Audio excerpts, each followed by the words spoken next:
Have you ever wondered why one of the world's most beautiful cities is experiencing a mass exodus of its own residents? Vancouver, with its stunning mountains and ocean views, should be paradise. Yet thousands are packing up and leaving every year, unable to afford the very city they call home. Picture this. You're living in a place consistently ranked among the world's most livable cities, surrounded by breathtaking natural beauty, yet you're spending 70% of your income just to keep a roof over your head. This isn't a hypothetical scenario. It's the daily reality for hundreds of thousands of Vancouver residents right now. The numbers tell a shocking story. In 2024 alone, over 15,000 people left Vancouver for other Canadian cities, the highest exodus rate in the city's modern history. These aren't just statistics on a government report. They represent families, young professionals, and longtime residents who've been priced out of their own neighborhoods. What's driving this unprecedented departure from one of Canada's crown jewel cities? The answer involves a perfect storm of factors that have transformed Vancouver from an affordable West Coast gem into an exclusive playground for the wealthy. From housing costs that defy logic to infrastructure problems that make daily life increasingly frustrating, Vancouver's challenges run much deeper than most people realize. But the housing crisis is just the beginning of Vancouver's problems. And understanding the full picture reveals why so many residents are making the difficult decision to call somewhere else home. Vancouver's housing market has reached levels of unaffordability that would have seemed impossible just 2 decades ago. When you compare the numbers, the disconnect becomes staggering. The average home price now exceeds $1.3 million, while the median household income sits at just $79,000. This means the typical Vancouver family would need to save every penny they earn for over 16 years just to afford an average home. And that's assuming prices never increase. The situation becomes even more alarming when you look at what's driving these prices. Foreign investment, particularly from China, between 2010 and 2018, inflated property values by 30 to 40% in neighborhoods like Richmond and West Vancouver. While the foreign buyer tax slowed this trend, the damage was already done. Properties that sold for $400,000 in 2005 now command over $1.2 million. For young professionals, the math is simply devastating. A software engineer earning $85,000 annually, well above the city average, would need 25 years to save for a 20% down payment, assuming they could somehow set aside 15% of their income while paying Vancouver's crushing rental costs. Most can't even get close to that savings rate. The rental market offers no relief. With vacancy rates consistently below 1%, landlords can charge whatever they want. The average one-bedroom apartment now rents for $2,800 monthly, meaning even well-educated professionals spend over 50% of their income just on rent, double what financial experts recommend. But housing costs are just the beginning of Vancouver's financial burden on residents. The financial pressure doesn't stop at housing costs. Vancouver residents face a complex web of taxes that can consume nearly half of their income before they even consider rent or mortgage payments. If you're earning $75,000 annually, a decent middle-class salary, you'll pay approximately $34,000 in combined federal, provincial, and municipal taxes. That's 45% of your income gone before you buy groceries or fill your gas tank. Property taxes alone have become a crushing burden. Vancouver's property tax rate increased 7.5% in 2024, the largest single-year jump in over a decade. For homeowners already stretched thin by mortgage payments, this represents an additional $2,000 to $3,000 annually that must somehow be found in budgets with no room to spare. The tax layers keep stacking. British Columbia's carbon tax adds 14.8 cents per liter to gasoline costs. The speculation tax targets empty homes, but also catches some legitimate homeowners. The school tax applies an additional 0.2% to properties valued over $3 million. Each tax individually might seem reasonable, but together they create a suffocating financial environment. What makes this particularly frustrating is the declining quality of municipal services despite these increased taxes. Garbage collection has been reduced, park maintenance has deteriorated, and snow removal remains inconsistent. You're paying significantly more while receiving demonstrably less value from your tax dollars. These crushing costs become even more problematic when you consider the limited economic opportunities available. Vancouver's job market creates a perfect storm of limited opportunities and depressed wages that make the city's high costs even more unbearable. While Toronto professionals earn 15 to 20% more in comparable positions, Vancouver workers face significantly higher living expenses with substantially lower paychecks. A marketing manager in Toronto might earn $90,000 annually, while the same role in Vancouver typically pays $75,000. Yet Vancouver's cost of living exceeds Toronto's by nearly 30%. The city's economy remains dangerously dependent on real estate, forestry, and tourism, sectors that offer either boom and bust cycles or consistently low wages.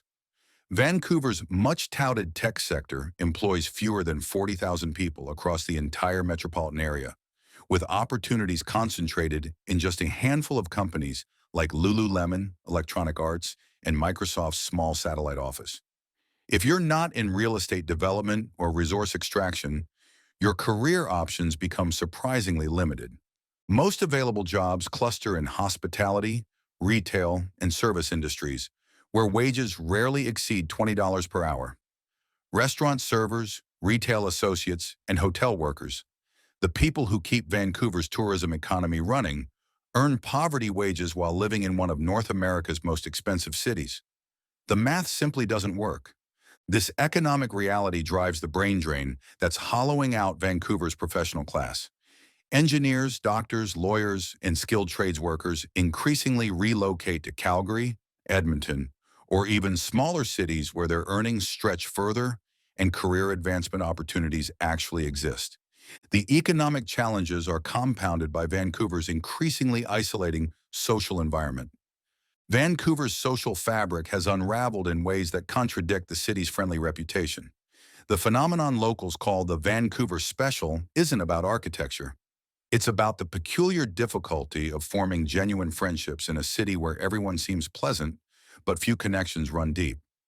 A 2023 study by the Vancouver Foundation found that 42% of residents report having no close friends they can rely on during difficult times, ranking Vancouver among North America's loneliest major cities. The financial pressures that dominate daily life leave little room for social connection.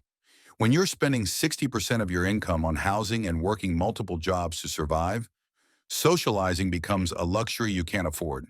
A dinner out costs $60 per person, drinks downtown run $15 each, and entertainment events often exceed $50 for tickets. Many residents find themselves trapped in a cycle where they're too financially stressed to engage in the social activities that might provide emotional relief. Vancouver's transient population compounds this isolation. With people constantly moving due to housing costs or job searches, building lasting community becomes nearly impossible.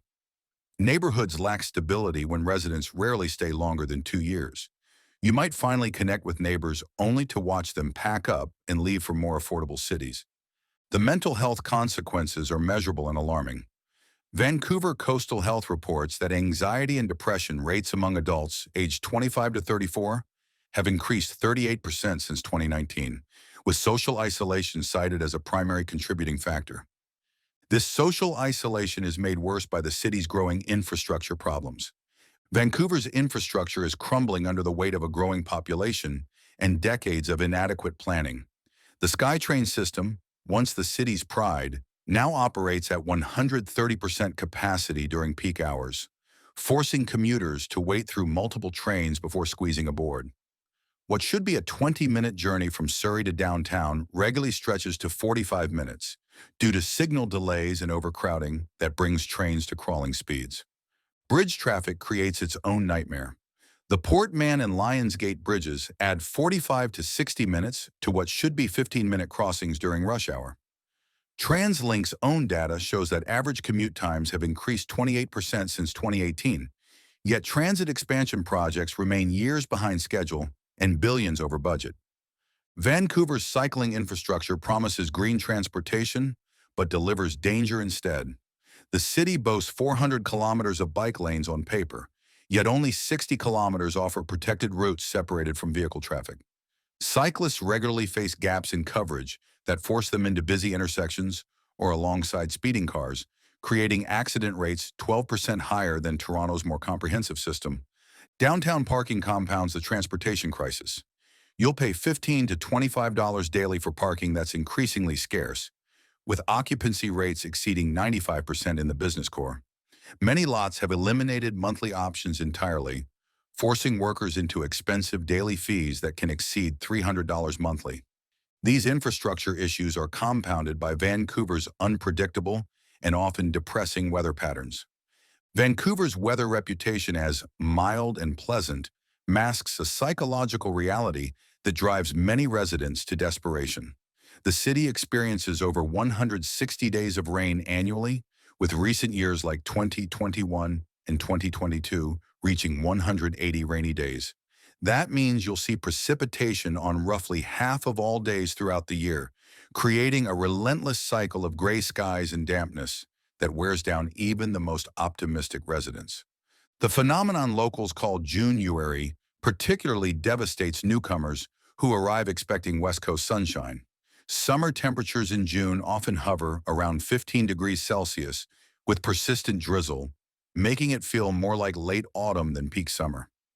Environment Canada data shows Vancouver receives just 1,900 hours of sunshine annually compared to Calgary's 2,400 hours or Toronto's 2,100 hours. This chronic lack of sunlight creates measurable health consequences. British Columbia health statistics reveal that seasonal affective disorder affects 12% of Vancouver residents compared to the national average of 9.7%. Vitamin D deficiency rates run 35% higher than in other major Canadian cities, contributing to depression, fatigue, and weakened immune systems. The psychological toll becomes evident in daily life. You'll notice how conversations constantly revolve around weather forecasts, how businesses struggle to maintain outdoor patios, and how social activities get repeatedly canceled due to rain. The endless gray creates a cultural mood that permeates everything from workplace productivity to social gatherings. The gloomy weather contributes to Vancouver's surprising lack of cultural vibrancy. Vancouver's cultural scene fails to match its metropolitan aspirations, earning the city a reputation for bland entertainment that drives creative professionals elsewhere. The live music industry tells the story starkly. Vancouver has lost 40% of its music venues since 2015, dropping from 63 to just 38 establishments that regularly host performances. Those remaining venues face strict noise, bylaws, and early closure requirements that force most shows to end by 11 p.m., creating an atmosphere more suited to suburban coffee houses than a major city's nightlife. The restaurant scene suffers from similar mediocrity despite Vancouver's diverse population. While you'll find excellent Asian cuisine reflecting the city's demographics, innovative dining remains scarce. Chain restaurants dominate prime locations, and independent establishments struggle with crushing rent costs that force many to close within 2 years. Food critics consistently rank Vancouver's culinary scene behind Toronto, Montreal, and even Calgary for creativity and variety. Arts funding cuts have decimated cultural programming across the city.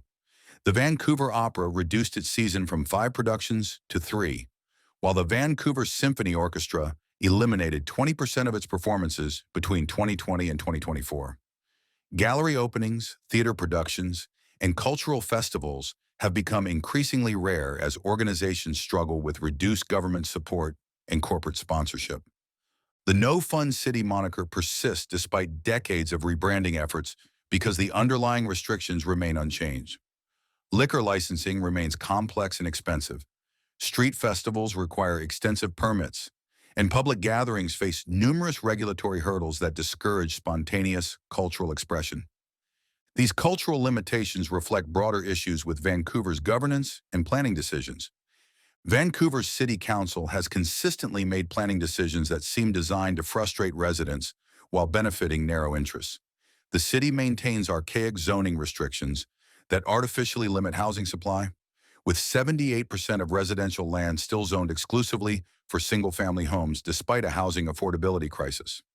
Meanwhile, council approves luxury condo developments at a rate of 4 to 1 compared to affordable housing projects, creating more units that average residents simply cannot afford. The bike lane controversy exemplifies this disconnect between policy and practicality. Since 2020, the city has installed over 50 kilometers of new bike lanes that removed approximately 2,000 parking spaces and reduced traffic capacity on major arteries by 30%.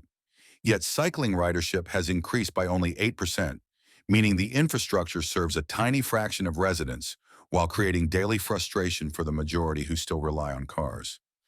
Development approval processes reveal where the city's priorities truly lie. Luxury projects averaging over $1 million per unit receive approval within 6 months, while affordable housing proposals often wait 18 months or longer for permits. Between 2020 and 2024, Vancouver approved construction of 12,000 new housing units, but only 900 were classified as affordable for median-income families. Public consultation meetings regularly draw hundreds of concerned residents, yet council decisions rarely reflect community input.